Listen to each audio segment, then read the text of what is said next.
अस्सलामुअलैकुम, मैं मुसद्दिक बशीर कश्मीर यूथ करेज फाउंडेशन की तरफ से। जैसे कि आप सब लोग जानते होंगे, पिछले कुछ दिनों से टीम KYC के बारे में सोशल मीडिया पे कुछ प्रोपेगेंडा चल रहा है, जिसमें डॉक्टर बारी साहब हैं जिन्होंने KYC शेल्टर होम बेमना के बारे में कुछ बताया। तो सबसे पहले ये प्रेस कॉन्फ्रेंस बुलाने का मकसद यही है कि मैं लोगों के सामने ये चीज़ क्लियर करूं, कश्मीर में KYC के नाम पे खाली एक ऑर्गेनाइजेशन रजिस्टर नहीं है। सबसे पहले इस इनिशिएटिव को हमने कश्मीर में स्टार्ट किया, उसके बाद 3 से 4 ऑर्गेनाइजेशंस हमारे के बगैर जिन्होंने इस पर रजिस्ट्रेशन स्टार्ट की। तो जो वो वीडियो था, मेरे ख्याल से हमारे साथ उसका कोई ताल्लुक नहीं था, लेकिन उन्होंने सबसे पहले ये क्लियर नहीं किया लोगों के सामने जो भी एलिगेशंस में लगा रहा हूँ वो किस पे लगा रहा हूँ, क्योंकि वो वीडियो में खुद बता रहे हैं कि 2 KYC है, लेकिन सबसे पहले उनको ये चीज़ क्लियर करनी चाहिए थी, क्योंकि हमारी जो डील है वो लोगों के साथ है, लोगों की बेहतरी के लिए हम काम करते हैं। उनको चाहिए कि लोगों के सामने ये प्रूव करना कि जो भी एलिगेशंस उन्होंने लगाई है क्या वो सही है या गलत है, और लोगों को भी सोचना चाहिए इन चीज़ों के बारे में, क्योंकि जो काम हमने कश्मीर में स्टार्ट किया, मेरे ख्याल से आज तक किसी ने कश्मीर की हिस्ट्री में ऐसा सेटअप नहीं लिया था। बाज़ औक़ात ऐसा काम भी हमें करना पड़ता था जो मुश्किल से एक औलाद अपने माँ बाप के लिए करता है, लेकिन इतना कुछ करके भी लोग हमारे खिलाफ बोल रहे हैं। इसमें लोगों की कोई गलती नहीं है, इसमें उन लोगों की गलती है जिन्होंने हमारे खिलाफ फेक प्रोपेगेंडा चालू किए। अगर वो लोग इन चीज़ों को अच्छे से क्लियर करते हैं लोगों के सामने, मेरे ख्याल से हम पे कोई उंगली नहीं उठती। और बाकी हम अकाउंटेबल है हर चीज़ के लिए। एक छोटा सा बच्चा भी हमारे ऑफिस पे आ सकता है, हमारे रिकॉर्ड्स को चेक कर सकता है, क्योंकि जो भी पैसा हमने लोगों से लिया है क्या वो पैसा सही रास्ते में यूज़ हुआ या नहीं, क्या हमने उन पैसों का गलत फ़ायदा नहीं उठाया। इसके लिए लीगल अथॉरिटीज़ बैठी है, जो भी लोग इन चीज़ों के लिए अथोराइज्ड है वो करेंगे इसके लिए कार्रवाई। लेकिन किसी का भी हक नहीं बनता है कि सोशल मीडिया पे हमारे ऊपर उंगली उठाए किसी भी इन्वेस्टिगेशन के बगैर। बाकी हमारे लीगल एडवाइज़र साहब है, ये बाकी चीज़ें क्लियर करेंगे। जी इसके बाद आप स्टार्ट कर लीजिए। देखिए, हमारा इस कॉन्फ्रेंस का यही पर्पज़ है to bring the awareness about the general public that यहाँ पे कितनी ऑर्गेनाइजेशन KYC के नाम से रजिस्टर है। That is the fault of administration, we can not commit on that right now, we are processing through court. तो number 1। Number 2, जो बारी साहब ने किया है that is his initiative, whether he has a right to initiate that action against those persons, whether that action is valid as per the law or not, वो कानून खुद जानेगा। अभी हमारे पास जो एलिगेशन आ रही है, बारी साहब ने ये क्लियरिफाई नहीं किया है। Even I have shooted notice to him to clarify whether ये जो आप KYC का नाम ले रहे हैं क्या ये श्रीनगर वाला KYC है या अवंतीपुरा KYC। न उसको वो क्लियरिफाई हमें विद इन 1 or 2 डेज़ में हमें वो क्लियरिफिकेशन मिल जाएगी। नंबर 3, जो हमारा सबसे बड़ा इनिशिएटिव मोटिव अभी जो इनिशिएटिव जो हमारे नाम का अभी पूरे सोशल हैंडल्स पे दिखाया जा रहा है कि नहीं जी ये they have miss appropriated the funds. एक अर्शिद साहब है पुलवामा के, जो उन्होंने रिसेंटली एक बंदे को अपने पास बुलाया था, बोला कि आपको मेडिकल असिस्टेंस क्यों नहीं दी गई, जिस पे उसने डिमांड भी की थी।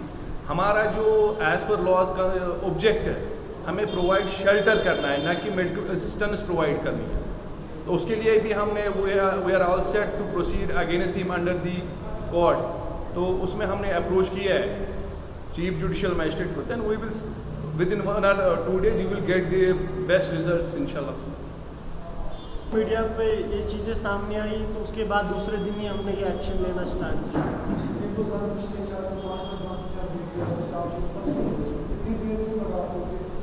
देखिए, हमारे सामने ऐसी कोई बात नहीं आई। जो वो दूसरा KYC है, कुछ टाइम तक हमारे साथ वो काम करता था, लेकिन मेरे ख्याल से सितंबर या अक्टूबर महीने में ही हमने इसको अलग किया। कुछ डिस्प्यूट्स हुए हमारे टीम मेंबर्स और उनके दरमियान, उनकी कुछ गलतियां सामने आई जिसकी वजह से हमने उनको अपने इदारे से अलग किया। हम नहीं चाहते थे कि हमारे इदारे में कोई ऐसा चीज़ हो जिसकी वजह से हम आगे डिफेम हो जाएंगे। मैं आपको ये बताऊंगा कि कश्मीर की हिस्ट्री में किसी ने ऐसे लोगों के बारे में नहीं सोचा। अगर किसी को हिस्ट्री की बात जो भी ओल्ड एज एडमिनिस्ट्रेशन की बात है कि एडमिनिस्ट्रेशन अगर ओल्ड होम एज जो है वो उन पर लोग जो है करोड़ों में पैसा खर्च करती है, वो सिर्फ दिखाने के लिए है। वही बात क्या है। अगर आप एक मेंटली अनसाउंड बंदे को यहाँ से ले जाकर उसको अवंतीपुरा में रखते हो अपने शेल्टर में, क्या उसको वहाँ उस कमरे में रखने की जरूरत है या उस हॉस्पिटल में जहाँ पर उसका प्रॉपर इलाज? मुझे इस चीज़ का जवाब दो। देखिए, सबसे पहले आप लोग को इन्फॉर्मेशन होनी चाहिए इसके बारे में कि हम किन लोगों को रखते हैं। हम उन लोगों को रखते हैं जिनको अपने घर से बाहर निकाला जाता है। क्या वो मेंटली अनसाउंड होते हैं? हाँ, होता है। 5-10 सालों से इनका जो मेंटल कंडीशन है वो खराब तो होती है। उनका अपनी जगह हॉस्टल है या वो जो आपका शेल्टर है या हॉस्टल? देखिए, सबसे पहले ये ज़रूरी है कि अगर कोई इंसान रास्ते पे भूखा सो रहा है, कोई इस पे ध्यान नहीं दे रहा है, विदाउट शेल्टर के बगैर वो रहता है। सर, मेरा सवाल ये है कि अगर कोई जहनी परेशान है, बीमार है, उसको आपकी शेल्टर की जरूरत है या हॉस्टल की जरूरत है? सबसे आपने कहा हॉस्पिटल पहले खाने की जरूरत है। सबसे पहले फूड एंड शेल्टर की मैं जरूरत आपकी है। बात से इत्तेफाक रखती हूँ, तो उसमें भी एक सवाल निकल के सामने आता है कि आपने उसे एक दिन का खाना दे दिया, आपने उसको नहला दिया, कि अगले दिन आप उसको डॉक्टर के पास ले जाए। हाँ, हम ले जा रहे हैं। अगर कोई इंसान वायलेंट होता है, किसी की मेंटल, अगर वो अनस्टेबल है, क्या आप उसे ले जाए?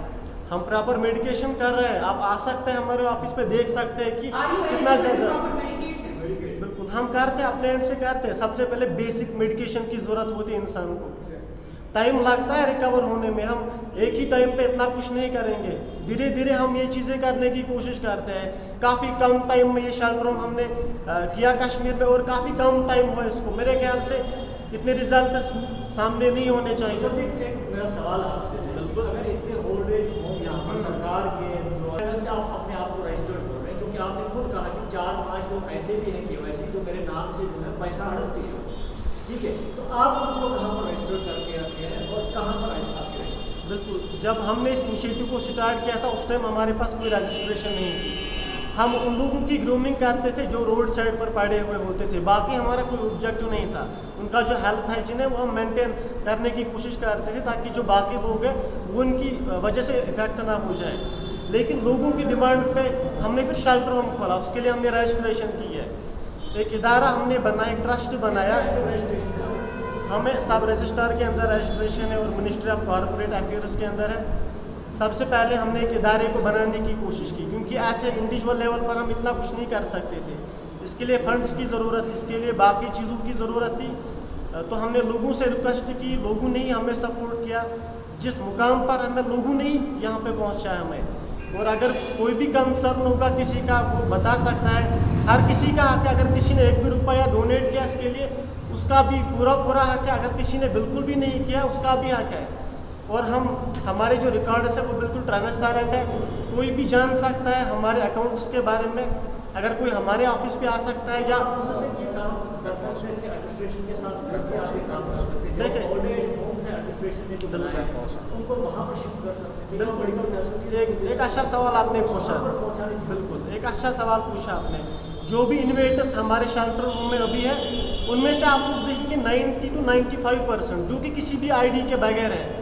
जो ओल्ड एज होम्स का प्रोविज़न है उसमें उनका ये प्रोसीजर रहता है कि अगर कोई अपनी फैमिली मेम्बर को ओल्ड एज होम लेता है वो एक्सेप्ट करते हैं। अगर किसी शख्स को हमने रास्ते पे देखा, अगर हम उसको ओल्ड एज होम ले जाएंगे वो बिल्कुल भी एक्सेप्ट नहीं करेंगे। सबसे पहले उनको कंसर्ट की ज़रूरत होती है और ID की ज़रूरत होती है।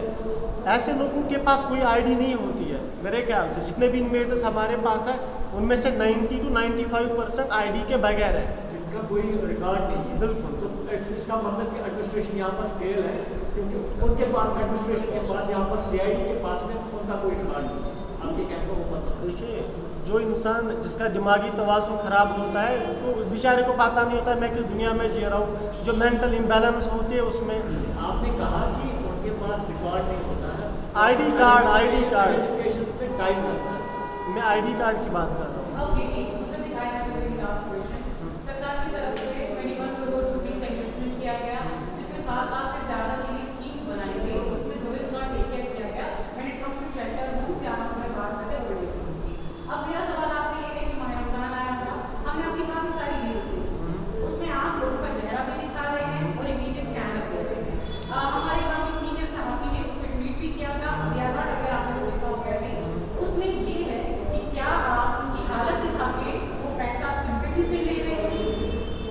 सबसे पहले जब हमने इस इनिशिएटिव को स्टार्ट किया था गवर्नमेंट के सपोर्ट की ज़रूरत थी हमें, तो बदकिस्मती से हमें किसी भी इदारे का सपोर्ट नहीं मिला। लोगों की डिमांड थी कि आप इनको रिहेबिलिटेट कीजिए, तो हमें लोगों से मांगना पड़ा इन लोगों के लिए, और जो भी हमने लिया है वो प्रॉपर यूटिलाइज हुआ है इन लोगों के लिए।